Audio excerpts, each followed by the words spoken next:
नमस्कार दोस्तों, मैं हूं नीरज और एक बार फिर आपके सामने पेश हुआ हूं। इस बार कुछ खास मकसद को लेकर के मैंने सोचा कि बाजार की इस उठापटक में अपने जो नए दोस्त हैं, जो जिन्होंने अपनी इन्वेस्टिंग जर्नी अभी शुरू की है या जो लंबे समय से कर रहे हैं या जर्नी के बीच में है या किसी भी लेवल पे आप हैं, तो आपके लिए एक छोटी-सी एजुकेशनल सीरीज़ बनाई जाए और उसमें आपको इन्वेस्टिंग से जुड़ी हुई कुछ बहुत महत्वपूर्ण बातें बताई जाएँ, जो किसी किताब में आपको नहीं मिलेंगी या कोई आपको बताएगा नहीं। मैं आपको बिल्कुल सहज भाषा में, आसान तरीके से और जो आप डेली लाइफ में महसूस करते हैं, वो मैं आपको बताऊँगा कि आप कैसे अपनी इन्वेस्टिंग जर्नी को बहुत अच्छी बना सकते हैं। तो इसीलिए हमने सोचा कि 5 एपिसोड की एक सीरीज़ बनाई जाए। बहुत लंबी नहीं होगी, 10, 12, 15 मिनट मैक्सिमम हो गया और मैं आपसे रिक्वेस्ट करूँगा कि आप पाँचों सीरीज़ को देखें और आप इससे सीखने की कोशिश करें। मुझे उम्मीद है कि आपको ये बहुत पसंद आएगी और पहले ही मैं आपसे रिक्वेस्ट कर दे रहा हूँ कि इसको लाइक करिए, शेयर करिए और सब्सक्राइब भी करिए। बहुत सारे लोग देख लेते हैं लेकिन सब्सक्राइब करना भूल जाते हैं, तो आपसे रिक्वेस्ट है कि आप इसमें सब्सक्रिप्शन भी ज़रूर ले लें। फ्री है, कोई पैसा नहीं लगता, केवल आपको सब्सक्राइब करना है, तो हमारे फॉलोअर्स बढ़ जाते हैं। चलिए शुरुआत करते हैं बिना समय ज़्यादा लिए हुए आपका कि इस सीरीज़ को हम कैसे और किस तरीके से हम शुरुआत करना चाहते हैं। तो इस पहले सीरीज़ का जो नाम है, पार्ट है, उसका नाम है निवेश से पहले अपना रिस्क एनालिसिस खुद करें। दोस्तों, मैं मानता हूं कि इन्वेस्टिंग जर्नी में जो सबसे इंपॉर्टेंट चीज है, सबसे ज्यादा इंपॉर्टेंट चीज है, वो आपकी अपनी रिस्क प्रोफाइल समझना है। आप कितना जोखिम ले सकते हैं, कितना ज्यादा आप नुकसान उठा सकते हैं, आपकी किस तरीके से रिस्क एवर्स हैं या रिस्क प्रोन है, कितने वल्नरेबल हैं, कितना आपको दिक्कत हो सकती है, ये जानना बहुत जरूरी है। निवेशक के तौर पे, निवेश के तौर पे सफल होने की पहली शर्त है कि आपको अपना रिस्क एनालिसिस खुद करना चाहिए। कोई दूसरा नहीं कर सकता, ये मैं आपको दावे के साथ कह सकता हूं। कोई एडवाइजर आके आपसे 10 सवाल पूछेगा लेकिन वो आपका रिस्क एनालिसिस नहीं कर सकता, ये आप खुद करेंगे, क्योंकि बहुत सारे सवालों के जवाब आप देना पसंद नहीं करते हैं, आपके मन में रहते हैं, आप शेयर नहीं करना चाहते क्योंकि बहुत पर्सनल होते हैं। इसलिए मैंने कहा कि निवेश से पहले अपना रिस्क एनालिसिस खुद करें, आपसे बड़ा जज कोई हो नहीं सकता है। तो पहली सीरीज का पहला पार्ट ये है। अब इसमें हमने आगे बढ़े इससे पहले आपको जानना जरूरी कि जोखिम क्या है, रिस्क क्या है, जिसकी मैं बात कर रहा हूं कि आप एनालाइज करें, वो रिस्क है क्या। तो चलिए उसको समझते हैं। रिस्क को हमने लिखा है कि 4-5 तरीके से आप इसको समझें। सबसे बड़ा रिस्क की जो परिभाषा के तौर पर आप समझिए कि कितना नुकसान उठा सकते हैं आप। जब आप मार्केट में आते हैं, शेयर मार्केट में पैसा लगाते हैं, बॉन्ड मार्केट में पैसा लगाते हैं, कहीं भी लगाएं, किसी भी टूल के जरिए लगाएं, तो आप कितना नुकसान उठा सकते हैं। यानी अगर मान लीजिए आपने 100 रुपए निवेश किए, तो पूरा 100 रुपए आप गंवाने के लिए तैयार हैं क्या? 10 रुपए आप गंवाने के लिए तैयार हैं क्या? 50 रुपए आप गंवाने के लिए तैयार हैं क्या? मतलब गंवाने से मतलब जीरो हो गया, वो लौट के कभी नहीं आएगा। तो कितना रिस्क आप ले सकते हैं? 10%, 20%, 50%, 100%। इसके आधार पर आप अपनी निवेश की जर्नी शुरू करते हैं। तो और ये आपसे ज्यादा अच्छा कोई नहीं जानता कि आपको कितना रिस्क लेना चाहिए और कितना आप ले सकते हैं। तो पहले तो सबसे पहले ये समझिए कि आप कितना नुकसान उठा सकते हैं। दूसरा कि जितना भी नुकसान आप उठा रहे हैं, उससे आपका बीपी ना बढ़े, धक धक धक धक आपका दिल ना करे। अगर आपको लगता है कि 100 रुपए हमारे निवेशित हैं और उसमें से अगर 20 रुपए हम का नुकसान हो गया तो मैं बहुत परेशान हो जाऊंगा, मेरा बीपी बढ़ जाएगा, मैं बहुत चिंता करने लगूंगा, मूड ऑफ हो जाएगा, चेहरा लटका हुआ रहेगा, ये नहीं होना चाहिए।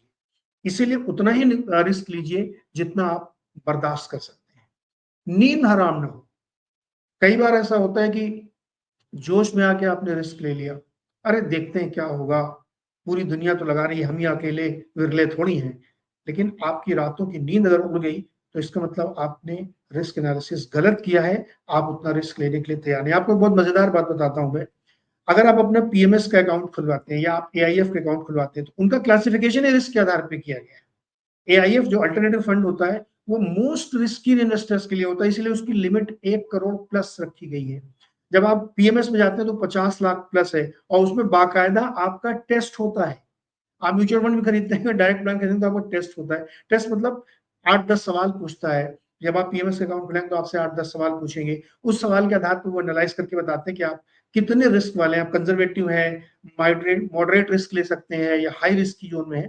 ये दूसरे लोग करते हैं। मैं बताया ना कि सबसे इंपॉर्टेंट है रिस्क एनालिसिस। तो आप अपना खुद करिए, खुद अपनी जर्नी से पहले अपना रिस्क एनालिसिस करिए, कितना नुकसान उठा सकते हैं, बीपी ना बढ़े, नींद ना हराम हो और घर खर्च आराम से चलता रहे। यानी जितना आप नुकसान, अगर मान लीजिए आपने 100 रुपए लगाया, इन्वेस्टमेंट किया, उसमें से 20 रुपए आपके चले गए, तो आपको कोई दिक्कत नहीं, आपका जीवन एज इट इज चल रहा है, आपके सारे खर्चे वैसे ही चल रहे हैं, आपको कोई फर्क नहीं पड़ा। यानी जो पैसा डूब गया उसको गंवाने के लिए आप मानसिक रूप से और आर्थिक रूप से तैयार थे। उसको कहते हैं रिस्क एनालिसिस। यानी आप अपना जोखिम खुद तय करें कि कितना रिस्क आप ले सकते हैं, क्योंकि उसी के आधार पर फिर आगे आपके टूल्स तय होंगे कि आप किस तरीके के निवेश करेंगे। इक्विटी में जाएंगे, डेरिवेटिव में जाएंगे, एफएनओ करेंगे, पीएमएस में जाएंगे, म्यूचुअल फंड में जाएंगे, एआईएफ में जाएंगे, क्या करेंगे आप, ये इस पर तय होगा कि आप कितना रिस्क ले सकते हैं। चलिए दूसरी प्लेट की तरफ बढ़ते हैं हम कि जोखिम के प्रकार कितने प्रकार के होते हैं, किस किस तरीके के जोखिम हो सकते हैं। हमने जोखिम तो बताया कि नींद ना आराम हो, बीपी ना बढ़े, सब हो। तो जोखिम के प्रकार, जैसे ये प्रकार लिख गया, हिंदी में छूट गया थोड़ा सा, लेकिन प्रकार समझिए आप। धन का नुकसान होता है सबसे पहले जोखिम में। जो आपका नुकसान होता है कितने प्रकार का होता है, उसमें पहला होता है कि आपको फाइनेंशियल लॉस होता है, आपके पैसे जाते हैं, इसमें से धन चला गया आपका, 100 रुपए लगे, 20 रुपए चले गए, तो पैसा गया आपका। दूसरा होता है अपॉर्चुनिटी लॉस, मौके का नुकसान होता है। यानी आपने एक अपॉर्चुनिटी लूज कर दी, आपने रिस्क लिया ज्यादा और उसमें हो गया आपको नुकसान। जहां कम रिस्क में आपको फायदा हो सकता था, वहां आप चूक गए, यानी मौका छोड़ दिया आपने, उसको बोलते हैं अपॉर्चुनिटी लॉस। तो आपका दूसरा जो जोखिम है वो अपॉर्चुनिटी लॉस का होता है। तीसरा है समय का नुकसान। वक्त लौट के नहीं आता दोस्तों, आपने हमेशा सुना होगा कि समय लौट के नहीं आता है। समय एक बार निकल गया हाथ से तो कभी लौट के नहीं आएगा।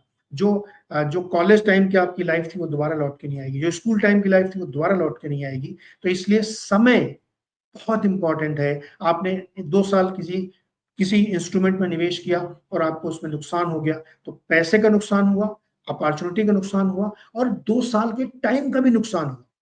तो इतना नुकसान आपने लिया तो समय का भी नुकसान होता, ये भी ध्यान रखिएगा। रिश्तों का नुकसान होता है। लोग कहेंगे अरे ये पैर कहाँ से आ गए, बहुत इंपॉर्टेंट है। अगर आपका लॉस हुआ, आपने रिस्क लिया, उसमें आपको लॉस हो गया, तो यकीन मानिए आपके कहीं ना कहीं रिश्ते खराब होंगे, चाहे फंड मैनेजर से खराब हो, एडवाइजर से खराब हो, घर के अंदर तनाव रहेगा। आप अपनी पत्नी से झगड़ा कर सकते हैं, माँ बाप से आपका रूठ सकते हैं, बच्चों से को पीट सकते हैं आप।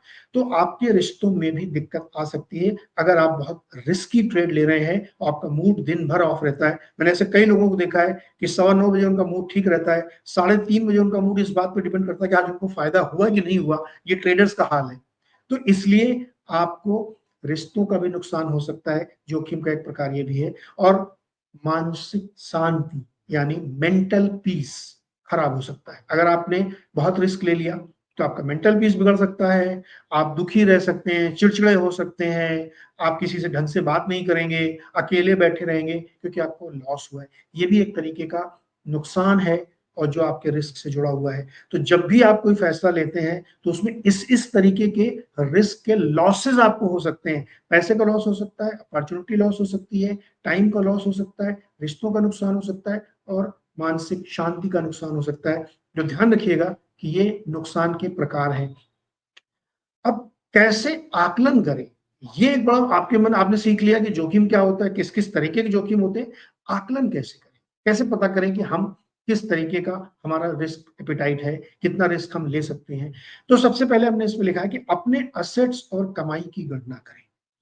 आपके जो एसेट्स हैं, आपके पास घर है, गाड़ी है, खेत की जमीन है, बैंक में एफडी है, शेयर मार्केट में है, या कोई और तरीके से आपके पास पैसा है, सोना घर में है, ज्वेलरी है, जितने भी तरीके के आपके पास एसेट्स हैं और प्लस जो आपकी कमाई है। आप मान लीजिए नौकरी करते हैं तो उससे आपको सैलरी कितनी मिलती है, आप बिजनेस करते हैं तो उससे आपकी आमदनी कितनी होती है, क्या आपकी वाइफ भी नौकरी करती है या नहीं करती है।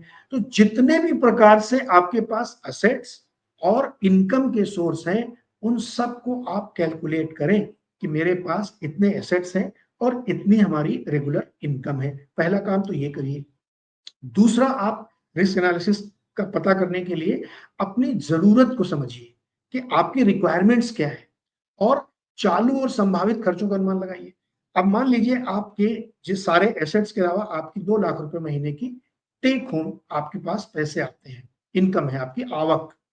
अगर 2 लाख की आपकी आवक है, तो आपका उसमें से कितना महीने में खर्च हो जाता है, कितना आपका पॉसिबल खर्चा आने वाला है कि यानी अगले महीने हो सकता है, 6 महीने बाद हो सकता है, 1 साल बाद हो सकता है कि बच्चों की फीस हो सकती है या कोई घर खरीदना हो सकता है या आपको कोई बड़ा सेटलमेंट करना हो सकता है। किसी भी प्रकार का जो पॉसिबल खर्चा आपका हो सकता है अगले 3-6 महीने 1 साल के अंदर, उसका अनुमान लगाएँ और अपनी रिक्वायरमेंट्स कितने से आपका ठीक से खर्चा चलता है, ईएमआई चली जाती है, बच्चों की फीस चली जाती है, आपके डेली एक्सपेंसेस निकल जाते हैं, मंथली एक्सपेंसेस निकल जाते हैं, उसको आप समझिए और जानने की कोशिश करिए।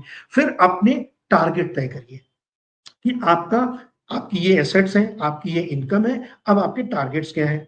तो आपके टारगेट्स ये हो सकते हैं कि हमको साहब मकान खरीदना है 3 साल बाद, हमको अपने बच्चों को विदेश पढ़ने भेजना है, हमको साल में 1 बार विदेश घूमने जाना है या देश में कहीं घूमने जाना है, हमको कोई प्रॉपर्टी खरीदनी है, हमको गाँव में कोई खेत खरीदना है, कुछ भी आपका जो टारगेट्स हो सकता है, वो आप डिसाइड करिए कि हम आप बहुत सारे लोग आजकल फायर नाम का एक शब्द चला है कि फाइनेंशियल इंडिपेंडेंस और रिटायर अर्ली कि आप 45 साल या 50 साल की उम्र में नौकरी नहीं करना चाहते, काम नहीं करना चाहते, रिटायर होना चाहते हैं, तो आपको एक टारगेट सेट करना पड़ेगा कि उस समय हमारे पास कितना पैसा होना चाहिए। तो आप अपना टारगेट भी तय करें और फिर निवेश में रिस्क और रिवार्ड कि जो भी आप निवेश करते हैं, उसमें रिस्क कितना है और रिवार्ड कितना है। मान लीजिए आपने कहीं लगाया ₹100 तो आपको आपका रिस्क क्या हो सकता है कि ₹100 ज़ीरो हो सकते हैं।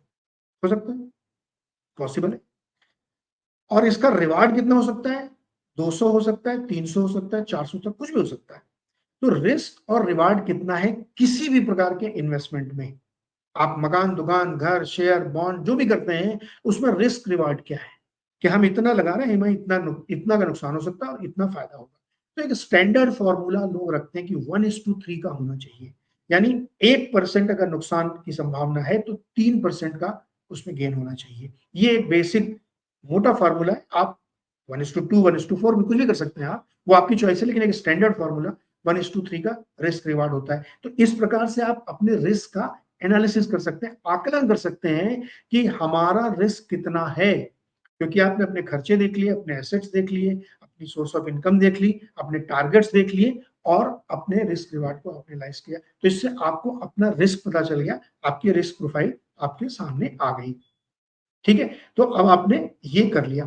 तो जब आप ये पूरा प्रोसेस कर लेते हैं, तब आपको समझ में आता है कि मेरा रिस्क क्या है और मेरा रिवार्ड क्या है। इसीलिए हमने इसको 3 स्लाइड आपके सामने रखी कि सबसे पहले जोखिम क्या है, फिर हमने दूसरी स्लाइड बनाई कि जोखिम कितने प्रकार का हो सकता है और फिर हमने तीसरी स्लाइड बनाई कि जोखिम का आकलन कैसे करें।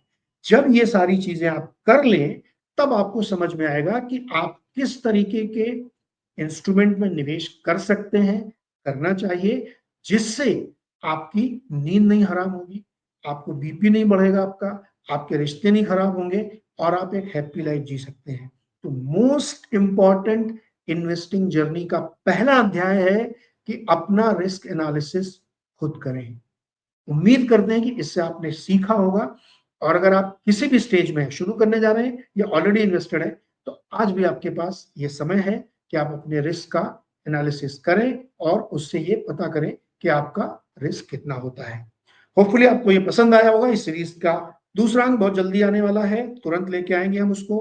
अगर पसंद आया है तो लाइक, शेयर या सब्सक्राइब करिए और अपने कमेंट करके बताइए कि आपको ये एपिसोड कैसा लगा है। बहुत बहुत शुक्रिया जुड़ने के लिए।